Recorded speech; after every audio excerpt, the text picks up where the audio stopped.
بسم اللہ الرحمن الرحیم۔ ناظرین کرام، ہزاروں سال نرگس اپنی بے نوری پہ روتی ہے، بڑی مشکل سے ہوتی ہے چمن میں دیدور پیدا۔ ناظرین کرام، میں اس نقطے پر بات کرنے جا رہا ہوں۔ حالیہ 14 اگست کا دن، 14 اگست 1947 اور اگست میں 14 تاریخ کو ہم ایک جشن منا رہے تھے۔ ہر چوک چوراہے پر تقاریر اور طلبہ مدارس میں، سڑکوں پر اور اسکولز میں دل انگیز تقاریر کر رہے تھے جشن آزادی کے حوالے سے۔ میڈیا پرسنز، اینکرز اور ریڈیو پہ براڈ کاسٹرز اور اس کے علاوہ مختلف پلیٹ فارمز پہ غرض آپ کو جشن آزادی کے حوالے سے معلومات فراہم کیا جا رہا تھا، اور چھوٹا بڑا بچہ بوڑھا سب کے چہروں پر ایک خوشی کی لہر اور ایک خوشی کا سما تھا۔ اور حالیہ میں اس کے ساتھ جوڑنے والا ہوں امارت اسلامیہ افغانستان کی فتح یابی کو۔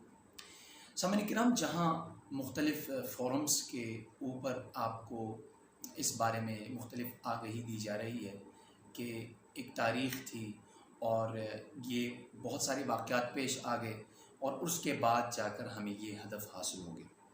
میں ان سارے واقعات سے ہٹ کر آپ کو ایک اور چیز کی طرف، ایک اور پہلو کی طرف توجہ دلانا چاہتا ہوں کہ ان دونوں 14 اگست جو حالیہ گزر گیا اور حالیہ 2 دنوں میں 15 اگست کو پھر افغانستان کی فتح یابی، ان دونوں میں اس نقطے پر بات کروں گا کہ یہ دونوں دن اور 14 اگست کو آپ نے دیکھا کہ ہر آدمی خوش تھا۔ کیا تھا؟ ایک آزادی کی خوشی وہ محسوس کر رہا تھا کہ ہم آزاد ہیں اور ہمیں اس دن آزادی ملی ہے۔ تو اس لمحے آپ سوچیں ذرا کہ یہ خوشی کس چیز کے لیے؟ ایک پوری تاریخ اور ایک پیچھے ایک پورا بیک گراؤنڈ آپ جا کر دیکھیں گے تو کیا ہے، قربانیوں کی داستان سے عبارت ہے۔ اور اسی طرح 20 سالہ جد و جہد افغانستان کا، وہ بھی کیا ہے، قربانیاں ہی قربانی۔ تو خلاصہ اس بات پر میں آؤں گا، یعنی جس گھڑی آپ کو کوئی خوشی حاصل ہو اور آپ محسوس کریں کہ میں نے وہ ٹارگٹ اور اپنا ہدف حاصل کر لیا، اور اس کی جو لذت اور اس کی جو خوشی ہوگی تو وہ کئی زیادہ دوسری خوشیوں سے بڑھ کر ہوتی ہے۔ لیکن اس لمحے میں یہ سوچتا ہوں اور اس سے یہ سبق حاصل کرتا ہوں کہ یہ خوشی اس چیز کی ہے کہ پیچھے میری پوری محنت ہے۔ چاہے آپ 14 اگست لے لیں یا دوسرا واقعہ لے لیں، پوری ایک محنت کے بعد تب جا کر ہمیں یہ خوشی حاصل ہوئی ہے۔ تو میں اپنی زندگی میں بے شمار واقعات اور بے شمار مسائل سے دوچار ہو کر، بیماریوں سے اور رکاوٹوں سے اور مختلف قسم کے معاشی مسائل سے اور گھریلو، ذاتی اور اجتماعی مسائل سے گزرتے ہوئے اس کے ساتھ ساتھ میرا ایک ہدف ہوتا ہے، اس کو اچیو کرنے کی میں مسلسل کوشش کرتا ہوں۔ تو ناظرین کرام، میں اس بارے میں بات کر رہا ہوں کہ جب میں وہ ہدف حاصل کروں گا، ان تمام رکاوٹوں کے باوجود میں محنت جاری رکھوں گا، رکوں گا نہیں۔ اسی وجہ سے کہتے ہیں کہ جو پہاڑ سے اترنے والا پانی ہوتا ہے، اسے یہ نہیں پتہ ہوتا کہ میں کتنی دیر کے بعد اور کتنے وقت گزرنے کے بعد اور کن کن رکاوٹوں کا سامنا کرنے کے بعد جا کر میں دریا میں گروں گا۔ اسی وجہ سے کہتے ہیں نا، اغیار کے قدموں میں قلندر نہیں گرتا، ٹوٹے جو ستارہ تو زمین پر نہیں گرتا۔ گرتے ہیں سمندر میں بڑے شوق سے دریا، لیکن کسی دریا میں سمندر نہیں گرتا۔ کہنے کا مقصد یہ کہ جو سمندر میں پانی گرتا ہے تو اس کو یہ سارے چیزوں کا علم ہونے کے باوجود وہ ان چیزوں کی پرواہ نہیں کرتا، تبھی تو اسے چٹان بھی راہ دے رہا ہے، تبھی تو اسے راستے میں آنے والا ہر رکاوٹ خود بخود دور ہوتے چلے جا رہے ہیں۔ اس کے لیے وہ مسلسل جا رہا ہے، وہ اپنا سفر جاری و ساری رکھ کے ایک دن وہ سمندر میں یا دریا میں گر جاتا ہے۔ تو کہنے کا مقصد یہ ہے کہ یہ ہدف جب انسان حاصل کر لیتا ہے اپنی زندگی میں، کوئی بھی ضرور آپ ہدف رکھیں، کوئی بھی ضرور آپ ٹارگٹ رکھیں، تاکہ جس وقت آپ اس ہدف کو حاصل کریں اس لمحے آپ کو جو خوشی محسوس ہوگی، تب آپ اپنی زندگی کے مقصد کو بھی پہچانیں گے کہ واقعتاً یہ زندگی عبارت ہے اس چیز کا کہ میں مسلسل محنت کروں اور اپنے ہدف کو اور اپنے ویژن کو اور اپنے مقصد کو میں حاصل کروں۔ تو میں یہ کہہ رہا تھا کہ 14 اگست بھی پیچھے ایک پورے قربانیوں کی داستان کے بعد ایک خوشی ہے۔ افغانستان امارت اسلامیہ کی فتح یابی بھی پیچھے ایک 20 سالہ جد و جہد قربانی ہی کی خوشی ہے۔ تو یہ آزادی ہمیں سکھا رہی ہے کہ جب بھی آپ زندگی میں محنت کریں گے اس کے بعد جا کر اس اسٹیج پر پہنچیں گے کہ چھوٹا بڑا بچہ بوڑھا در و دیوار سے خوشیوں کا جو سما اس دن ہوتا ہے اس کے پیچھے ایک محنت ہوتی ہے۔ سامعین محترم، محنت وہ چیز ہے کہ دنیا کے پاس اس کا جواب نہیں۔ محنت وہ چیز ہے کہ اس کا کوئی شارٹ فارم نہیں۔ کوئی اگر میں محنت کر کے آیا ہوں نا، دوسرا آدمی اس کو ڈائریکٹلی سیکھ لے، کوئی مختصر طریقہ نہیں، اسی طریقے سے آپ نے محنت کر کے آنا ہے۔ تو محنت میں کہہ رہا ہوں کہ اس کا کوئی جواب ہے نہیں، اس کا کوئی شارٹ مختصر طریقہ ہے نہیں۔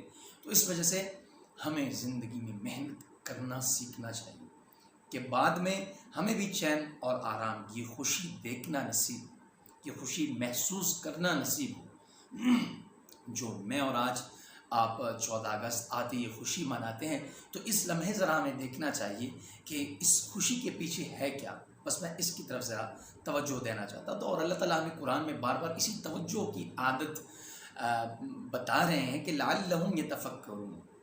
ان واقعات کو میں ذکر کرتا ہوں شاید تم غور و فکر کرو، اور لعلہم تتفکرون یتذکر اولی الالباب، یہ نصیحت ہے عقل والوں کے لیے۔ تو قرآن نے بھی ہمیں چیزوں پر غور و فکر کرنے کی عادت سکھانے کی ترغیب دی ہے، اپنی عادت ڈالنے کی ترغیب دی ہے کہ چیزوں میں غور و فکر کرو کہ اس دنیا، یہ آسمان، یہ زمین، یہ واقعات، ان سے سیکھو اور اپنی زندگی کے اندر مختلف رونما ہونے والے واقعات سے سیکھو۔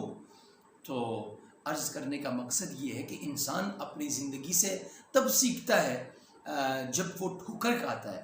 شاید کہتا ہے کہ آدمی بنتا ہے کامل ٹھوکر کھانے کے بعد، آدمی بنتا ہے کامل ٹھوکر کھانے کے بعد، رنگ لاتی ہے حنا پتھر پہ گھس جانے کے بعد۔ کہنے کا مقصد یہ ہے کہ آدمی جب جگہ جگہ ٹھوکریں کھاتا ہے اور مختلف جگہوں میں وہ دھکے کھاتا ہے، مشقت اور مصیبتیں اور رکاوٹیں جھیلتا ہے، جہد مسلسل کر کر کے اپنا سفر جاری کر کے ایک دن وہ خوشی، اسے آرام، وہ چین سکون والی زندگی نصیب ہوگی۔ جو کہتے ہیں نا، میں آرام کمانے کے لیے نکلا ہوں آرام چھوڑ کر۔ آج آپ اپنے آرام کو قربان کرو گے، آپ اپنے چین سکون کو قربان کرو گے، کل کے دن آپ کو یہ آرام نصیب ہوگا، کل کے دن آپ کو یہ چین سکون نصیب ہوگا۔ میں عرض یہ کر رہا تھا کہ آج نوجوان نسل سے خصوصاً میں التجا کرتا ہوں، التماس کرتا ہوں کہ اپنی زندگی کے اس پہلو کی طرف ذرا توجہ کریں، غور کریں کہ گوناگوں مختلف واقعات رونما ہوتے ہیں ہماری زندگی میں، تو ان سے ذرا ہم سبق لیں۔ اور اللہ تعالیٰ دیکھو ہمیں یہ بتا رہا ہے کہ آپ غور و فکر کرو۔ دیکھو 2 قسم کے لوگ ہوتے ہیں، ایک ہے انٹرنل مائنڈ کے لوگ اور ایک ہے ایکسٹرنل مائنڈ کے لوگ۔ ایکسٹرنل مائنڈ کے لوگ وہ ہے کہ یعنی زندگی کے اندر بیرونی واقعات سے سبق لے لیں، زندگی کے اندر کوئی بھی رونما ہونے والا واقعہ ان کی زندگی کو تبدیل کر دے، تو وہ ہوتے ہیں ایکسٹرنل مائنڈ کے۔ کچھ کی طبیعت اللہ تعالیٰ نے ایسی بنا دی ہے تو وہ ایسے پہنچ جاتے ہیں اپنے ویژن اور اپنے ہدف کو حاصل کرتے ہیں، اور کچھ ایسے ہیں جس کی طرف اللہ تعالیٰ نے بار بار ترغیب دی ہے کہ جن کی طبیعت میں یہ ہے، اور اگر نہیں بھی ہے تو ذرا اس سے سبق حاصل کرنا سیکھیں۔ دیکھیں حضرت سیدنا ابوبکر صدیق رضی اللہ تعالیٰ عنہ، میں نے کتاب میں پڑھا، ہماری استاد فرمایا کرتے تھے کہ حضرت خلفائے راشدین میں طبیعت مختلف طبائع کے مالک تھے۔ حضرت سیدنا ابوبکر صدیق رضی اللہ تعالیٰ عنہ اور حضرت سیدنا عثمان رضی اللہ تعالیٰ عنہ، یہ انٹرنل طبیعت کے مالک شخصیات تھے۔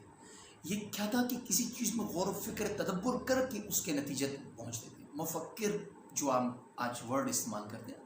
تو مفکر کیا ہوتا ہے؟ وہ دور رس نگاہ رکھنے والا ایک فرد ہوتا ہے، جسے پھر بعد میں ہم مفکر اسلام اور مفکر کا لقب نوازتے ہیں. وہ اسی وجہ سے کہ وہ ایک دور اندیش شخصیت ہوتی ہے اور وہ دور رس نگاہ رکھنے والا ایک فرد ہوتا ہے جو قوم کے لیے پوری ایک بڑے وسعت کے ساتھ، وسعت ظرفی کے ساتھ، وسعت نگاہ کے ساتھ وہ دیکھ کر وہ ایک فیصلہ کرتا ہے. تب جا کر بار بار ان کے فیصلوں کو دیکھنے کے بعد ہم اس بات پر قائل ہوتے ہیں کہ یہ مفکر ہے، یہ بڑے دور رس نگاہ رکھنے والے ہیں. میں عرض کر رہا تھا کہ سیدنا ابوبکر صدیق رضی اللہ تعالیٰ عنہ، وہ کیا تھا، انہوں نے جب اسلام لایا تو غور و فکر تدبر کیا. وہ جو شام کا واقعہ آتا ہے، ان سے ایک اصحاب ملے، ان سے آپ صلی اللہ علیہ وسلم کے بارے میں انہوں نے پوچھا.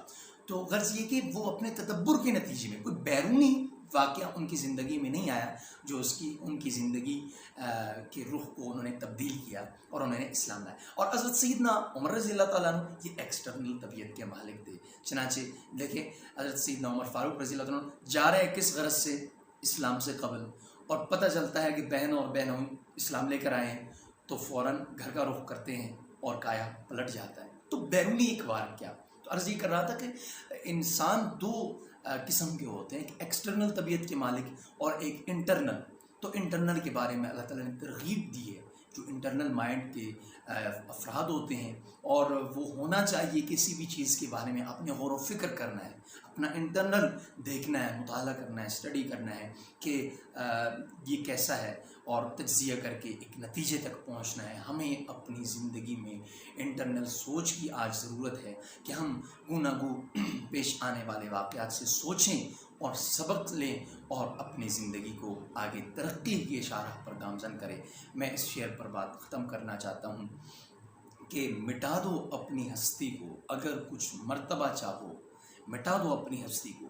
ان کی ساری قربانی اور کسی اپنے ہدف کو حاصل کرنے کے لیے اپنے آپ کو مٹا دو.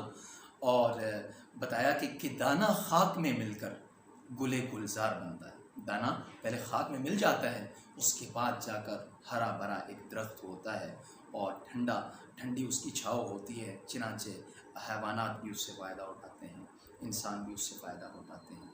تو وہ غرض سب کے لیے ایک مفید درخت بن جاتا ہے. تو انسان کو اس شعر سے سبق حاصل کرنا چاہیے کہ اپنے آپ کو فنا کر دے اور قربانی دے. بالآخر وہ سکون والا دن، وہ چین والا دن، وہ خوشی والا دن وہ ضرور دیکھے گا، جیسے میں اور آج آپ امارت اسلامیہ افغانستان کا دن دیکھ کر خوش ہو رہے ہیں. اور 14 اگست 1947 کو ہمارا ہر بچہ بڑا بوڑھا وطن عزیز کا ہر باسی خوشی منا رہا ہوتا ہے. اللہ تعالیٰ سے دعا ہے کہ ہر فرد کو اپنی زندگی میں محنت کر کے اس اسٹیج پر پہنچنے کی توفیق عطا فرمائیں. وآخر دعوانا الحمدللہ رب العالمین.